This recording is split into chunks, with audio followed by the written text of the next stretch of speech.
პარტია ქართული ოცნება დემოკრატიული საქართველოს მარნეულისა და გარნაბნის დელეგატობის კანდიდატმა ზაურ დარგალმა მარნეულის პარტიული ორგანიზაციის ხელმძღვანელთან აბირან გიორგაძესთან და მარნეულის მეერთან ერთად სადახლოს ადმინისტრაციულ ერთეულში შემავალი სოფლების მოსახლეობასთან შეხვედრა გამართა.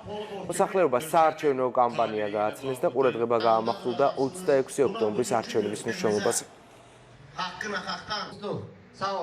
სადახლო არის ერთ-ერთი ყველაზე დიდი სოფელი საქართველოს მასშტაბით და დღეს მოსახლეობასთან აქცენტი გავაკეთეთ იმ მნიშვნელოვან საკითხებზე, რაც ეხება საპარლამენტო არჩევნებს, ქვეყანაში მიმდინარე პროცესებს.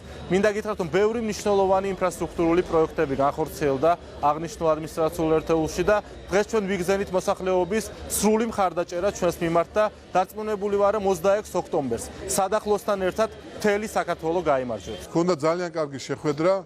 მოსახლეობის უმრავლესობა მხარს გვიჭერს, მოსახლეობა მხარს უჭერს მშვიდობას, ღირსებას, კეთილდღეობას, სტაბილურობას და ამ ყველაფრის ერთადერთი გარანტი დღეს არის ჩვენს ქვეყანაში პარტია ქართული ოცნება დემოკრატიული საქართველო. მინდა გითხრათ, რომ დღევანდელი შეხვედრა მნიშვნელოვანია თითოეული ჩვენგანისთვის. ჩვენ სადახლოს მოსახლეობა ყოველთვის ერთმუშტად შეკრულები ვართ და 26 ოქტომბერს არჩევნებში ყველანი ერთად მხარს უჭერთ ქართულ ოცნებას.